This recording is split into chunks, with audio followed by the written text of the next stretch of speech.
Chapter 8, 358 Days. On the other side of the white table sat the girl in a black cloak. Her hood was pulled up, shadowing her face, but Namine looked squarely at her. She had always known they would meet someday. The girl was part of Sora, after all, and Namine knew what choice Sora would make at a time like this, like the choice he made when he turned the Keyblade on himself. Namine smiled at her, full and genuine. "It's so good to finally meet you, Xion." The girl pushed her hood back, revealing her face, the face of a puppet named Xion. "Namine, can you see my face?" Namine nodded. The face she saw was definitely Xion's. "What should I do?" asked Xion. Namine answered with a question. "What do you want to do?" Our names have something in common, she realized. Namine means the sound of the waves, and Xion sounds like Xio, the tide. We're both connected to Kairi, who lives by the Great Sea. As she waited for a reply, she saw Xion's gaze stray to the drawing on the wall. Xion peered at it for a while before speaking. "I thought I knew at first. I wanted me and Roxas and Axel to be together forever. But then, my memories." Xion caught herself, blinking uncertainly. "Well, they aren't even really mine, are they?" "You're not Sora, and you're not Roxas," said Namine. "You're Kairi, as Sora remembers her." Xion looks down at the table, thinking. Did that make sense to her? Namine wondered. Xion's memories were really Sora's, but the form she had taken was reminiscent of Kairi, and that was because of Sora's memories inside Roxas, the memories that knew Kairi as someone precious to him, like Xion had become someone precious to Roxas. "The more I remember of my past, the more I feel the urge to return to where I came from," said Xion slowly, grasping for the right words. Then she leaned forward, her elbows on the table. "What should I do to go back?" "Back to Sora, you mean?" said Namine. Xion nodded. "If you return your memories to him, you'll disappear." Namine too chose her words carefully. "You've never had your own memories in the first place. They're all his, and that's what connects you to others, so no one will remember you when you're gone." Everything about Xion was built on Sora's memories. She had no substance of her own. Without those memories, she would cease to exist, reverting to an empty puppet with no face, and no one would remember a puppet. That was the difference between Xion and the replica of Riku. The Riku replica was a puppet made from a complete copy of Riku's memories, while Xion was a puppet created to absorb memories. And when the memories she'd taken were restored to their rightful place, any trace of her would vanish from others' memories. It would be like Xion had never existed at all. "Even my power can't save anyone's memories of you," Namine told her. "All the links between the pieces will break." Xion listened, gazing steadily back, and the look in her eyes was so like Sora, Namine thought. Sincere and determined, a hero's eyes. "I know. I'm ready. I just don't know how. That's why I came to see you." Xion exhaled. "And Roxas should be going back with me, shouldn't he?" She looked away, as if that was the only part that upset her. "But I don't think he'd understand that. Not yet." She went on. "He still can't feel Sora. So, Namine, I want to ask you, can you watch over Roxas when I'm gone?" Did that mean that Roxas would make the same choice as Xion if he could sense Sora? Namine had an inkling that it might not be what Sora himself would do. Sora would choose the path he believed was right and fair, even if it meant defying the command of fate. That was his strength. He was always the one to name injustice when he saw it. Xion seemed to reflect all of the best parts of Sora, and maybe Roxas carried the more childish parts of his nature, so Namine suspected, although she had yet to meet Roxas. "It won't just be you. I asked someone else too. It's just, I won't be able to help him." "All right, I will." Namine nodded. "Thank you." Namine truly wanted to protect Roxas too, just like she'd promised Riku she would look after Sora. It was her heartfelt wish, so to speak. She gave Xion another smile. "If you're ready, we can go see Sora." But it wasn't going to happen peacefully after all. A portal tore open in the white room, and out of the corridors of darkness, Diz emerged. "Nomine, they've found us. They're coming." he bellowed, then turned a disgusted glare on Xion. "This blasted puppet led the organization straight to our doorstep. See what you get for trusting it." "I'll handle this." Xion jumped to her feet without the slightest hesitation and dashed outside. "No, Xion!" cried Naminé, but she never heard. Axel knew Twilight Town inside out, upside down and backward, and yet he'd never set foot in the haunted mansion before. Its looming gates had always been closed. He headed through the forest leading up to it with an unhurried stride. "How did you know where to find me?" Xion asked him at the gates. Axel was a bit relieved to see that she looked like herself. "The point is, what are you doing here?" "Riku told me that if I came back to Twilight Town, I'd find out where I belong," she said, staring at the ground. Twilight Town was a special place, very close to the realm between. Among all the worlds, there were hardly any others like it. The three of them always came to Twilight Town because they felt at ease here, because twilight was closer to darkness than to light. Why had it never occurred to him to wonder what was inside the old mansion? It was odd that he hadn't given it any thought before. The world rippled and wriggled. Others had felt it too, that they should come here. But what led us here? Axel thought. Maybe I'm becoming connected to the Keyblade Master too. He laughed under his breath and shook his head. Why do I always get stuck with the dirty work? "Axel?" Xion said, her voice hushed but otherwise normal. "Xion, what are you going to do?" She answered plainly. "I'm going back to where I belong. That's all." You know, I always thought that'd be for the best, but it still bugs me. Something about this is just wrong. It's the best thing for everyone," said Xion. Everyone? Everyone who? For us? Or for someone else? "How do you know that?" Axel demanded. "Everyone thinks they're right." "This is right," Xion said firmly. "It's better this way." Axel hated that argument. Nothing was better any which way. All it came down to was what you wanted to do and what you didn't. He learned that lesson back when he had a heart. "So it's better for you to disappear?" he protested. Because she would. They both knew it. No more Xion. But she raised the Keyblade against him. "Please, don't hold back, Axel. Promise." "What's your problem?" Axel roared. "She thinks I'm gonna hold back, now after all that's happened? You both think you can do whatever you want." He summoned his flame-wreathed chakrams to his hands. "I'm sick of it. Go on, you just keep running, but I'll always be there to bring you back." It was a plea, a cry, a bitter lament, and a vow. "No matter how many times you leave, I'll bring you back. Every time. Both of you. For my sake and for yours." Xion might well be more powerful than he remembered, but he wouldn't lose. He was stronger. He flung his chakrams and sprang into the air, cloaking himself in fire, but Xion's Keyblade knocked them aside.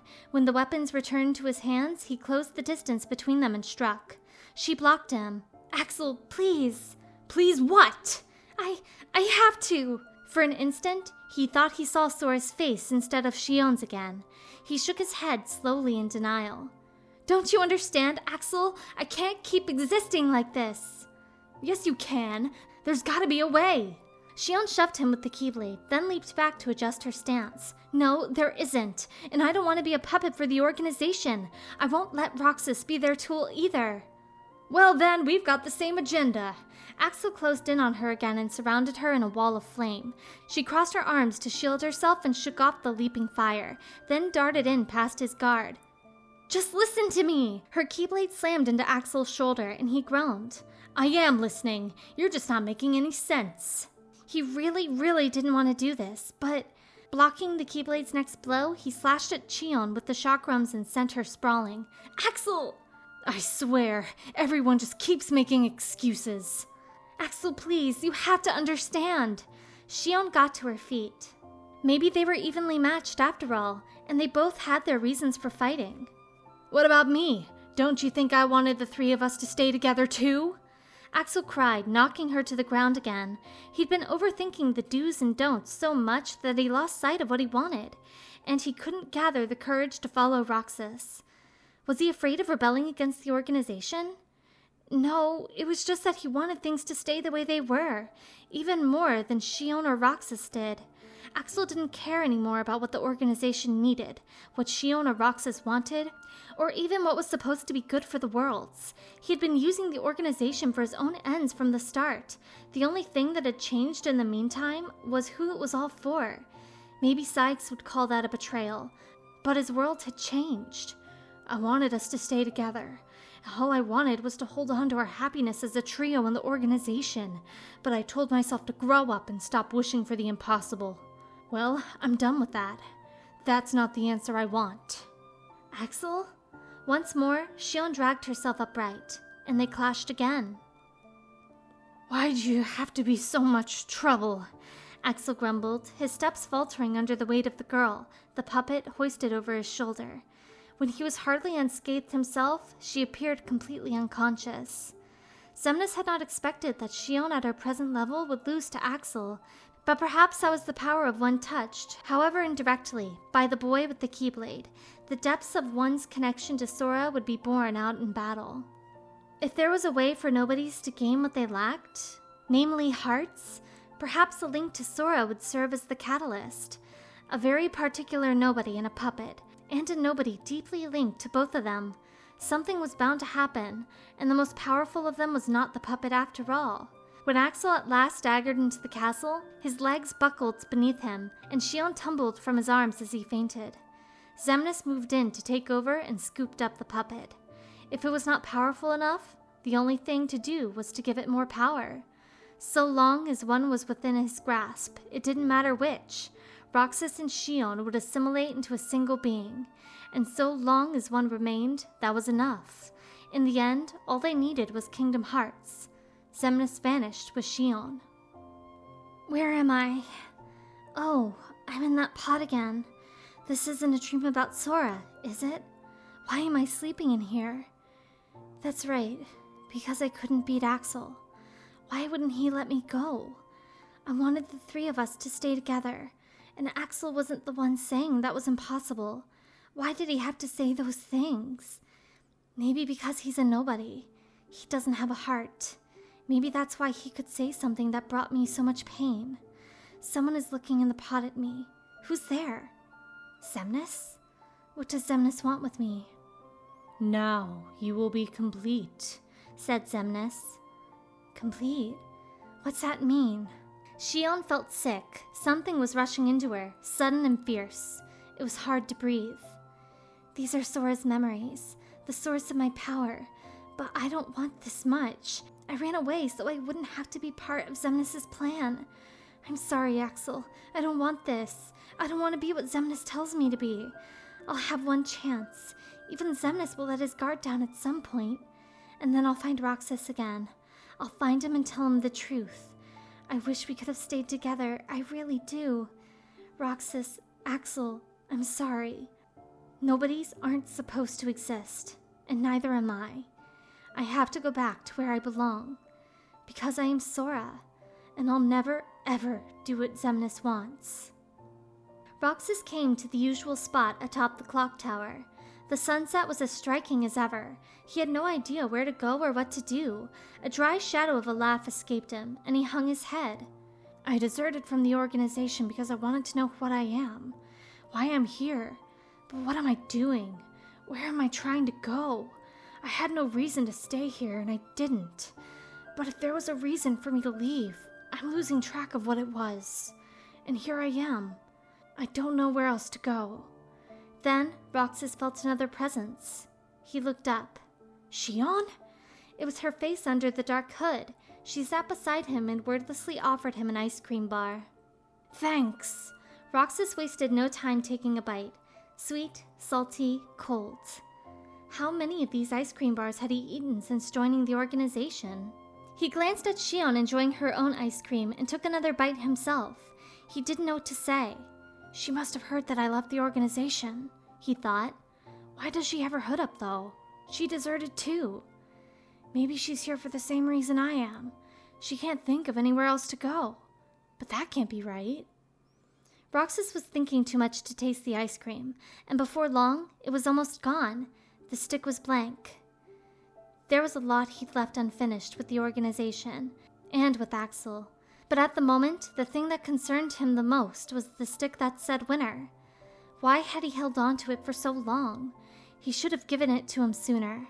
He finished the ice cream. When he looked at Xion, hers was gone too. At length, she placed the stick down next to her. Roxas, I'm out of time. She stood up and pushed back her hood. The face she revealed was not hers.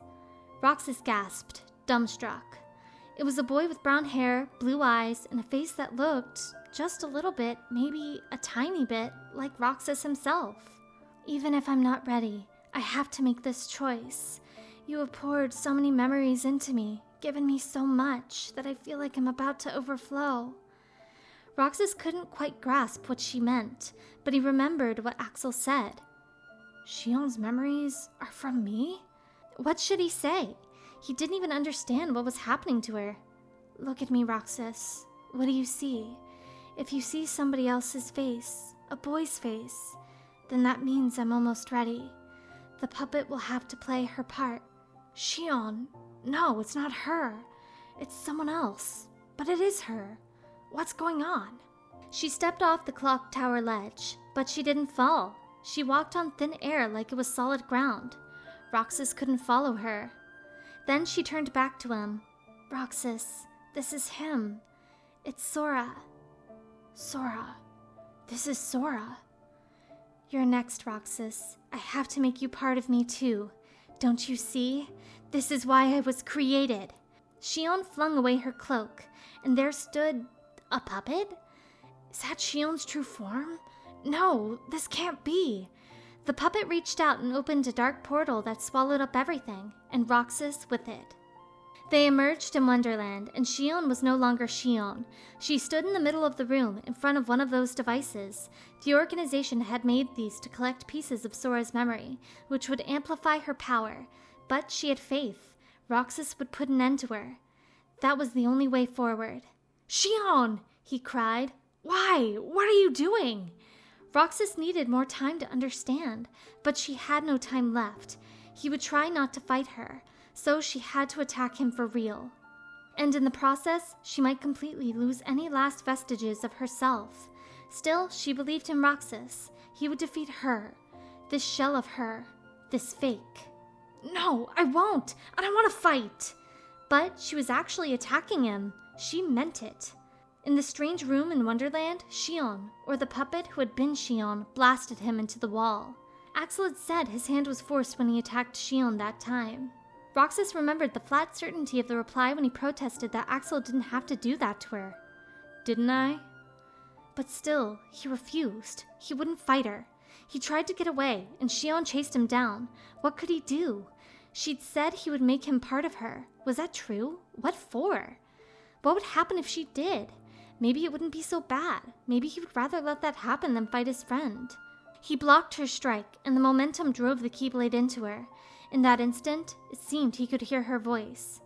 Roxas, please. And then she opened the corridors of darkness again.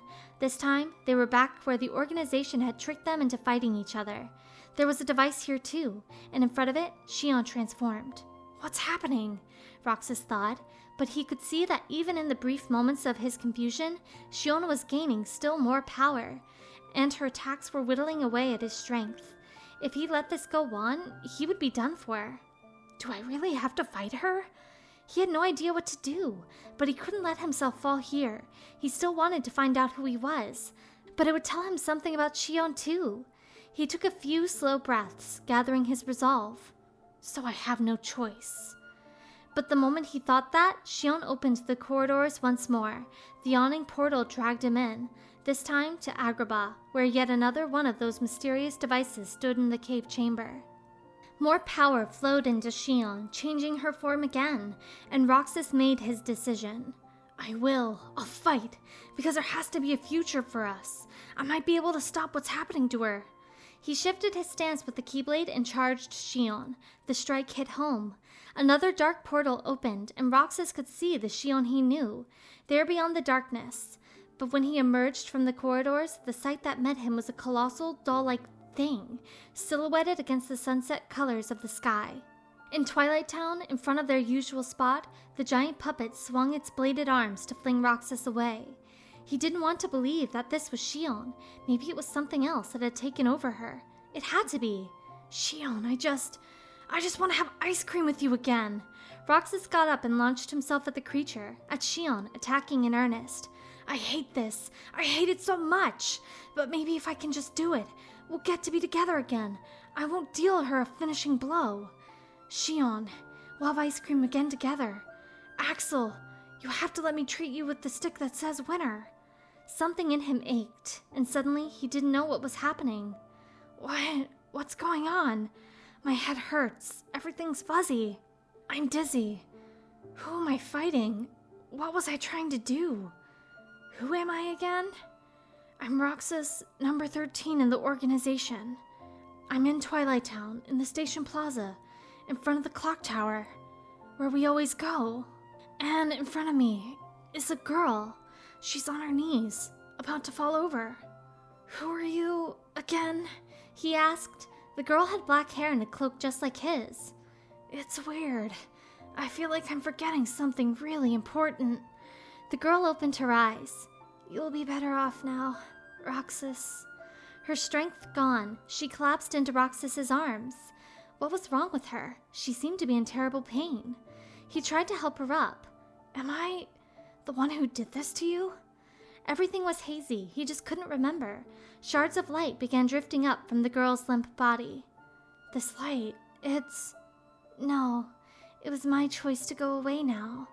Better than that, than to do nothing, and let Xemnas have his way.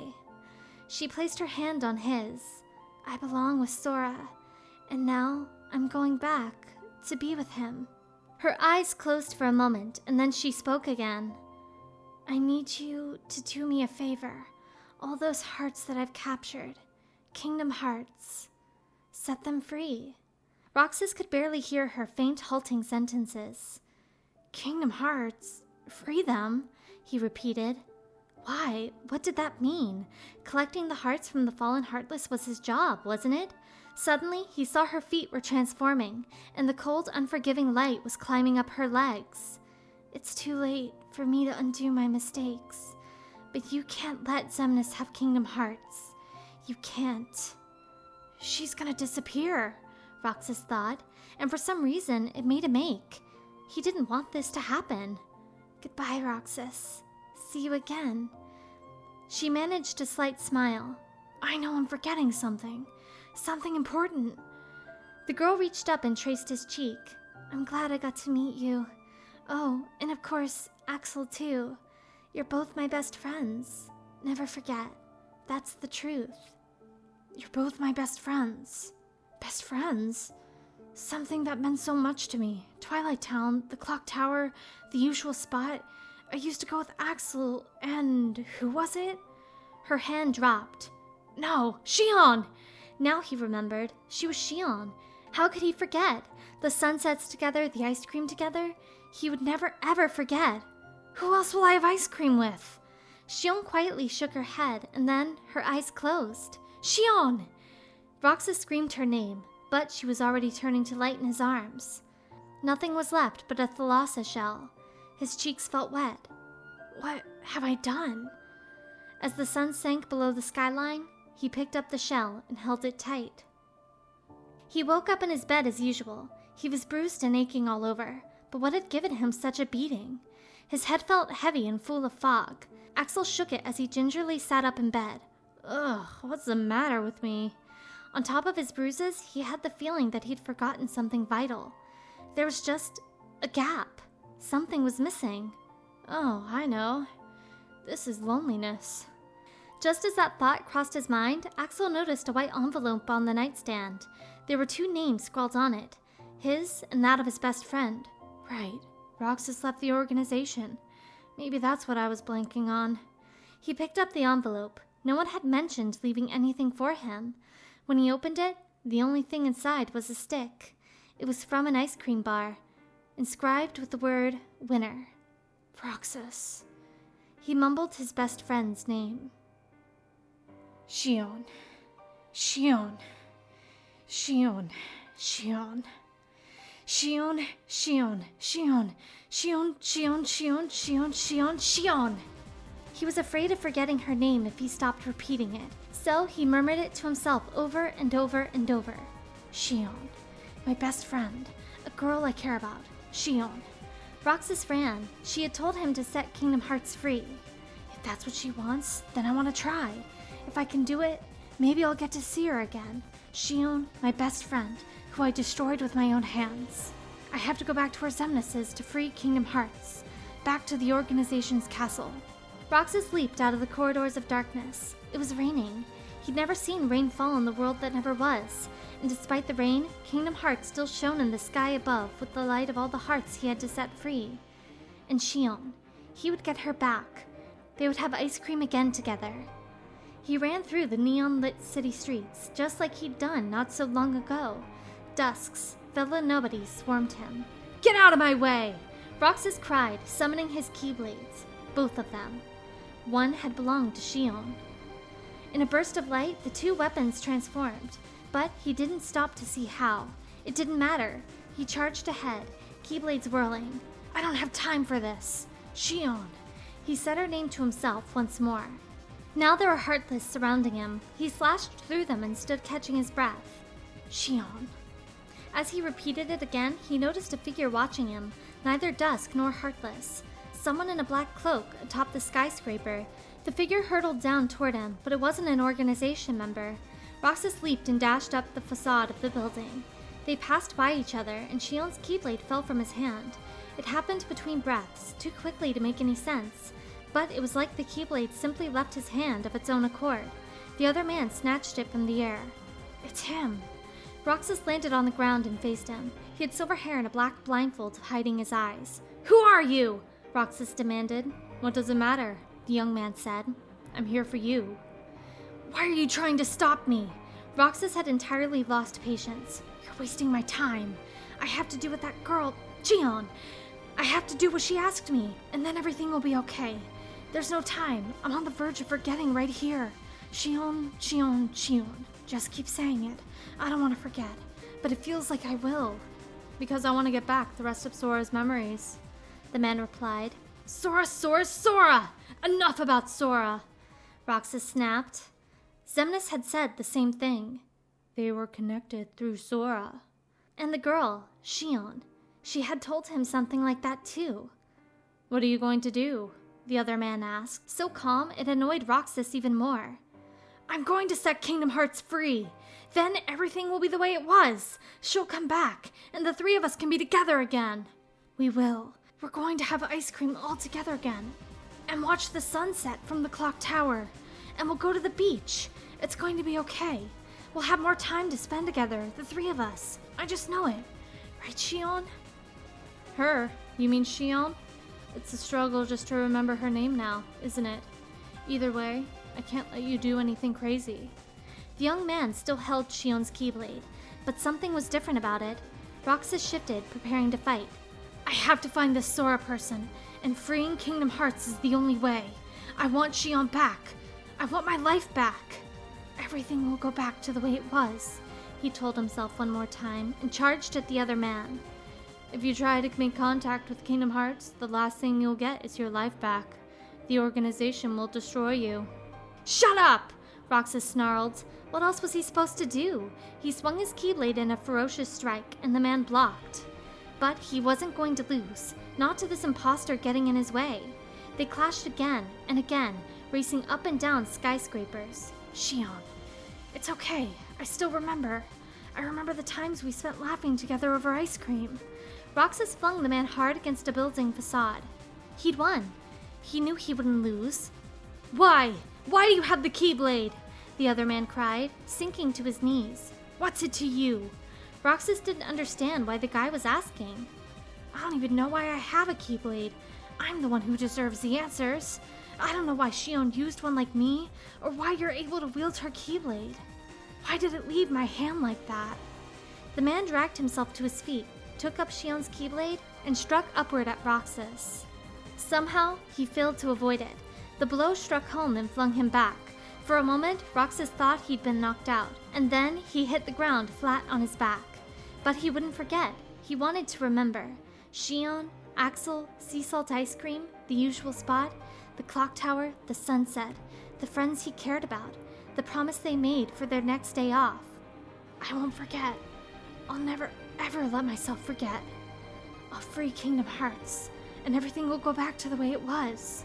I don't want to forget. Riku cautiously approached the fallen boy. He stood the Keyblade on end in the ground and looked closer. There were so many things at work here beyond his comprehension.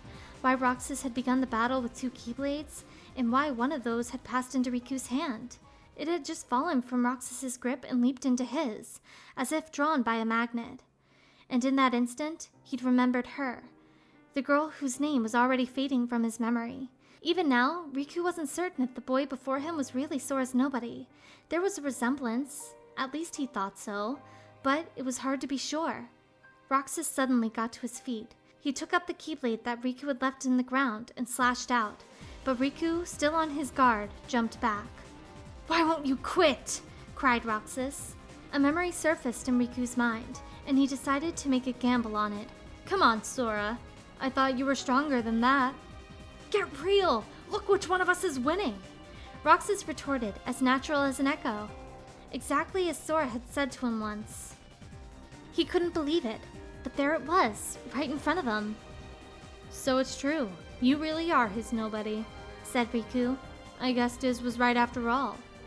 "What are you talking about? I am me, nobody else!" Then, with a cry that sounded more anguished than angry, Roxas attacked. This time, it came too fast for Riku to dodge. He took the brunt of it, and a voice rang in his head. "Riku, please! You have to stop him!"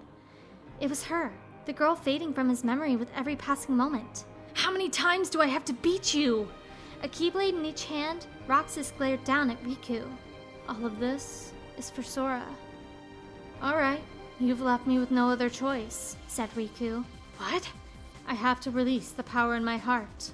Slowly, Riku got up and took off the blindfold. "The dark power that I've been holding back, even if it changes me forever." Instantly, he felt lighter, almost weightless. Giving himself over to the darkness meant letting it alter him. Around him rose a shadow, the darkness itself, and Riku knew he had to change into Ansem's form. He could feel the power coursing through him. It was vast and deep, but it was under his control. He bent it to his will. It would not take him prisoner. Because in the darkness, light shone all the brighter.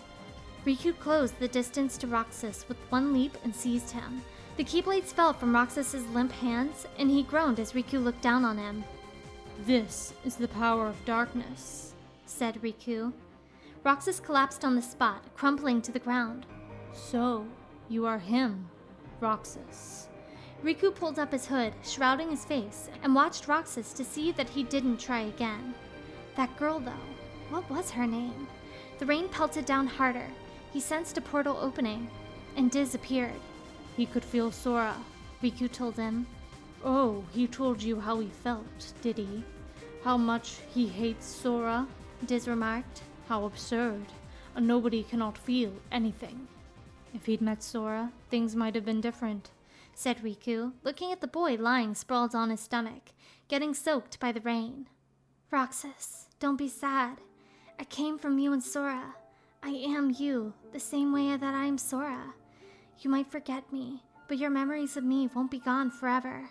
They'll be with my memories of you. Together where they belong, inside of Sora." In a town enfolded by a sunset glow, in a small room of a modest house, a boy woke up. Another dream about him. He'd been having these dreams a lot, but he only remembered them vaguely. He stood up to open the windows and watched the train making its way through town. The same view as always. He gazed on it absently for a while. He felt so strange today. Was it just because summer vacation would be over soon? But as he thought of how he would spend the last few days, his excitement grew. He jumped out of bed and got changed, then dashed outside. The boy's mind wandered as he climbed the sloping streets to the usual spot. His name was Roxas, and this was Twilight Town. He was going to see his friends. And come to think of it, "Oh, we haven't been to the beach yet," he said to himself, dashing up the alley. Right, they'd promised they would go to the beach together today. Only 7 days to go, and then my summer vacation is over. End of the Kingdom Hearts 358 over 2 days light novel.